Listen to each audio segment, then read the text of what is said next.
I just want to say hello to everybody and thank you for attending my presentation. This is my first webinar presentation and probably the first time I've worn earrings in the past year, so thank you for this opportunity. As a brief introduction, I'm an occupational researcher for the Safety and Health Assessment and Research for Prevention program, or the SHARP program. SHARP is a multidisciplinary team of researchers, including an occupational doctor, an organizational psychologist, an economist, an ergonomist, which is me, several of them, industrial hygienists, and epidemiologists. We're based in Washington State within the Department of Labor and Industry, which is the state's workplace health and safety regulatory body.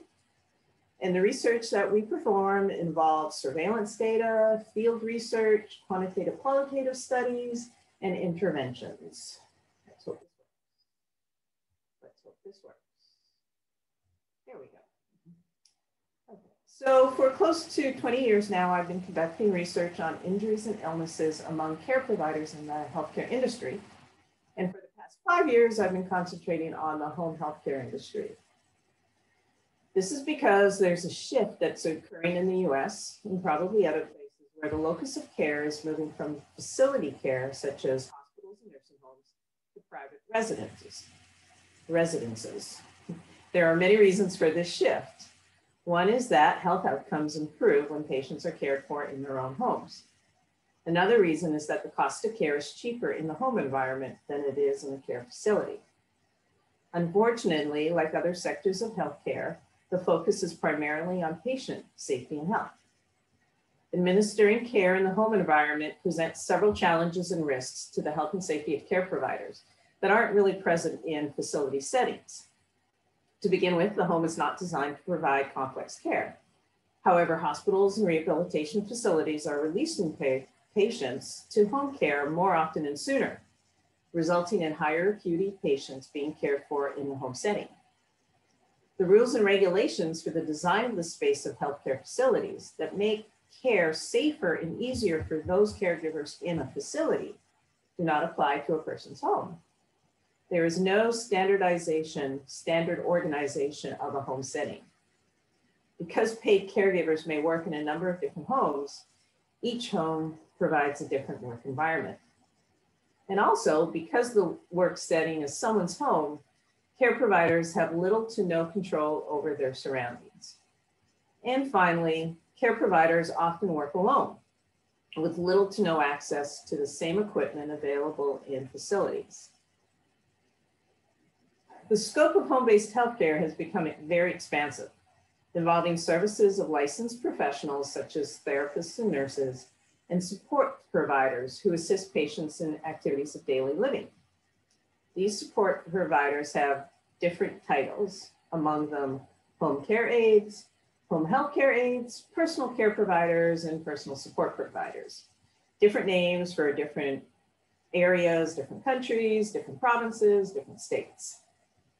The results I'm presenting today describe both the health status and the injuries that these workers experience, as described by two admin databases, the Behavioral Risk Factor Surveillance System and the Washington State Workers' Compensation Claim System. The next two slides are a summary of a paper that was published in 2019, and I should note that there is a corrigendum, which is a word I can never say, so sorry for that.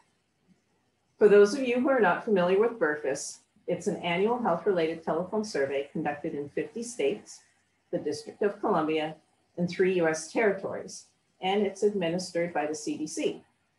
Participants are non-institutionalized adults, 18 years or older, who reside in private residences or college housing. BRFSS collects state-level data about these residents regarding their health-related risk behaviors, chronic health conditions, and the use of preventative services. The survey is comprised of 3 elements. The standard core questions are asked every year by all states. Rotating questions are asked every other year by all the states, and optional questions are asked by individual states.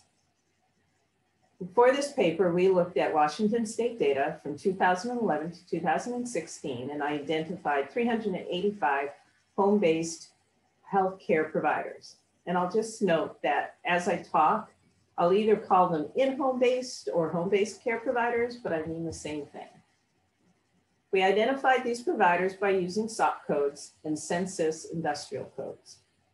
Participants had to have been employed for wages, self-employed, or out of work for less than a year. In addition to characterizing home-based care, we used all other occupations in the survey as a comparison. The home-based care providers were significantly older than those in all other occupations. This reflects the national trend of the aging of nursing professions. In fact, in a 2017 National Nursing Workforce Study, they found that the average age for an RN was 51 years in the US. With regard to home-based care providers, more described their health as fair or poor compared to all other occupations. However, this wasn't a statistically significant finding between the two samples. Home-based care providers indicated more days of poor physical and mental health over the past month than all other occupations. Home-based care providers indicated on average 2 weeks out of the month when their poor health, either physical or mental, limited their activities. This was significantly less than all the other occupations. And while the numbers of days are less, from the interviews that I've done with home-based care providers, these workers will often ignore poor health and continue to do their work. And when it comes to the tasks that they do, many of them cannot be modified to accommodate for poor health, so they have to do the work. Other research has found many reasons that home-based care providers continue to work despite poor health. One is that it can be difficult to find coworkers to cover for them if they need to take time off, or they may continue to work out of loyalty for their patients. Home-based care, especially support providers, are hourly employees. Not caring for patients due to poor health will result in less wages. One result I did not share is that in the slide is that close to half of these BRFSS participants made less than $25,000 per year, compared to 16% for all other occupations. The current poverty level threshold in the United States is $26,500 for a household of 4. And these care providers were making less than $25,000. Though not statistically significant when compared to all other occupations, close to 20% of home-based care providers did not have health care. This is something that is common in the United States. We don't have socialized health care. This may have been the reason why close to a third of the survey participants delayed medical treatment. Another possible explanation, which I have found in my research, is that care providers often continue to work. I've said this before, while ignoring injuries and illnesses, or until it's too difficult or no longer possible to perform their jobs. Almost a third of home-based care providers suffered from some form of arthritis.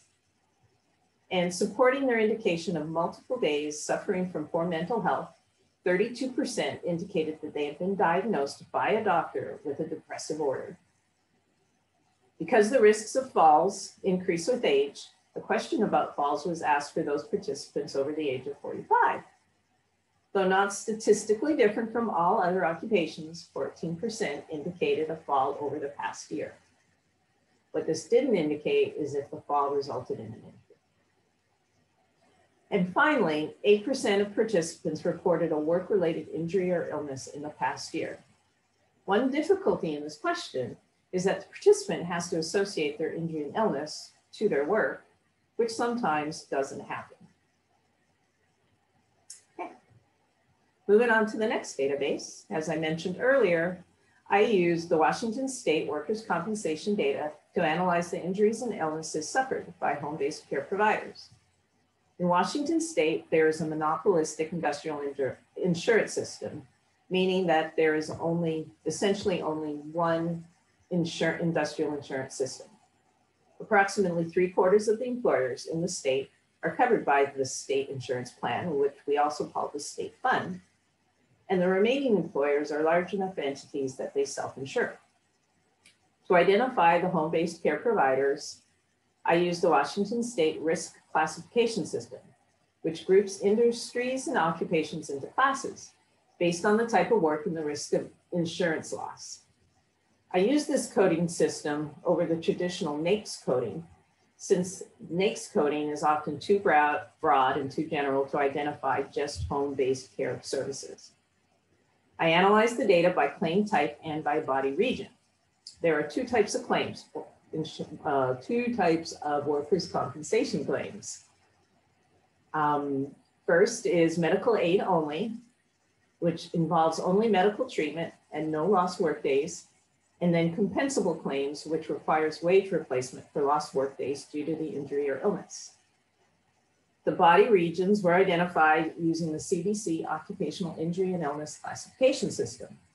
The back was chosen because historically this has been the body region of most concern, and most attention has been paid to this due to patient lifting. The shoulder was also chosen because there's evidence of an increase in incidence of shoulder injuries among this working population. Not a surprise, there were more claims for the back than the shoulder. And also not a surprise, claimants were predominantly female.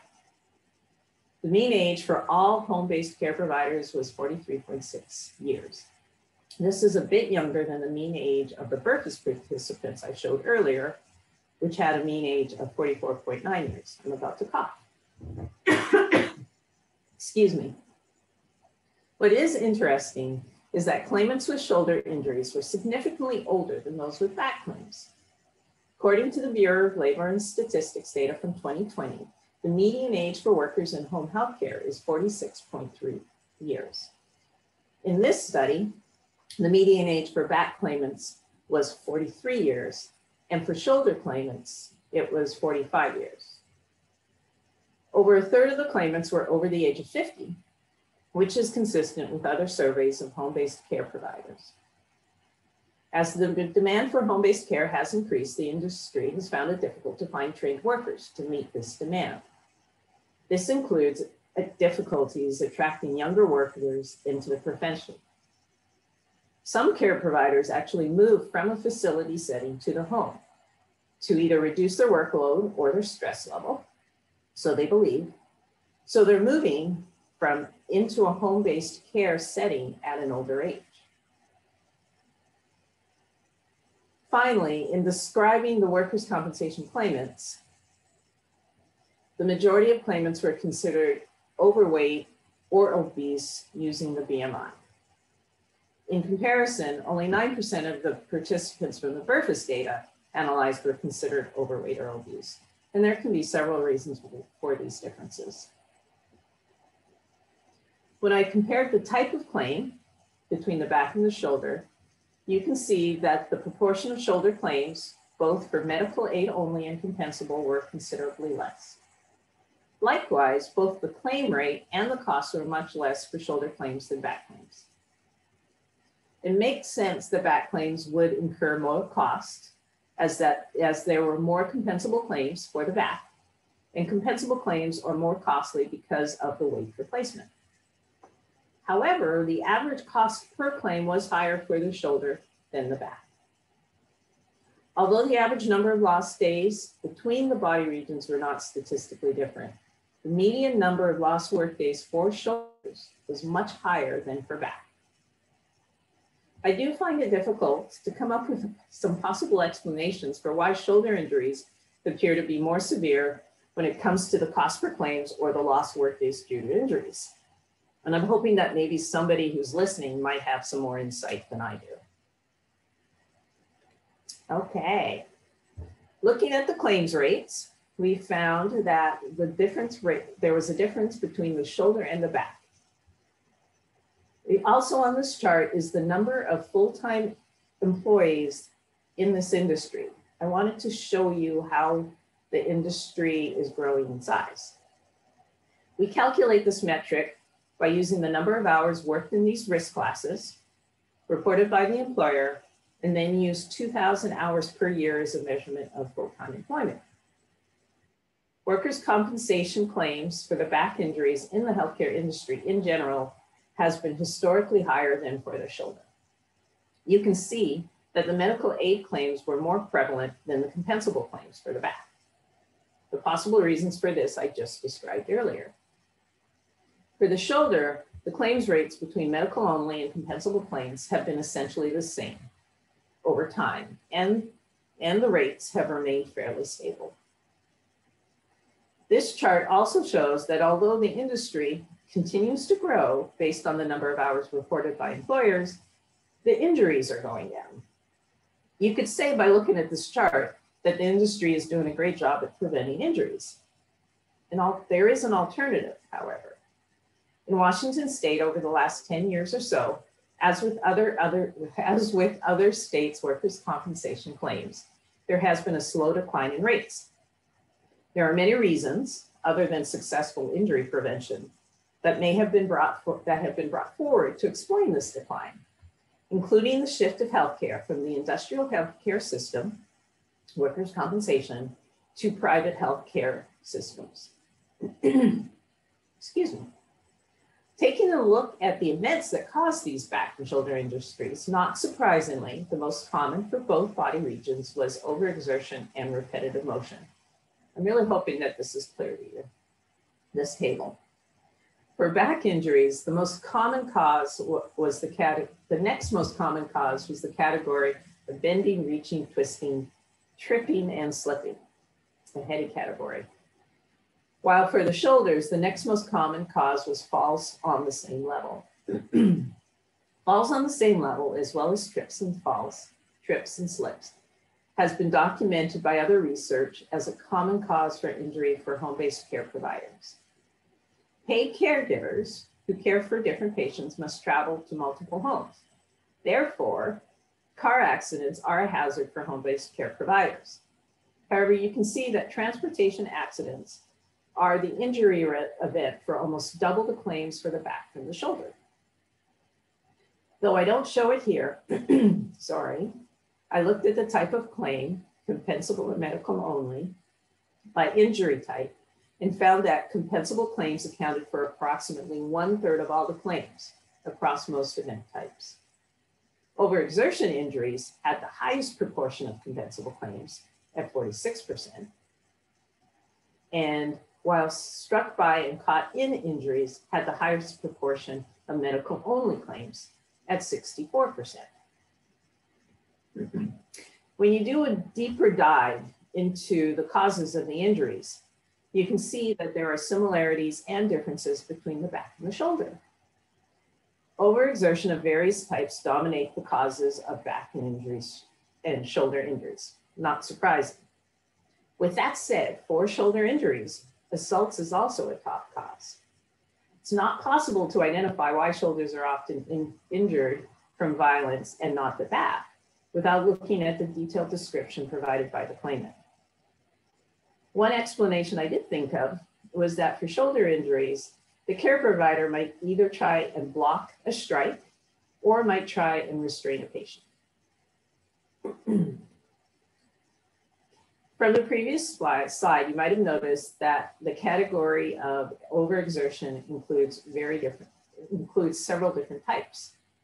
These types include overexertion from lifting, from pushing, pulling, from holding, carrying, turning, and yielding objects, from throwing objects, and then there's the general category of overexertion that's unspecified or not elsewhere classified. A look at this injury event, overexertion, shows that as anticipated, overexertion from lifting is the most common specific exertion type. Holding, carrying, turning, yielding is also a prevalent exertion type.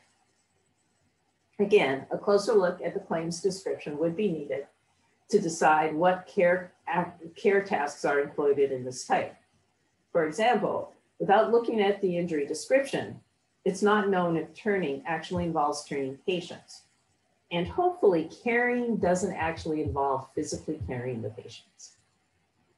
Some overexertion injuries I found were also classified as either bodily reaction and exertion injuries or repetitive motion injuries, but I didn't include these in the chart because they were just so few.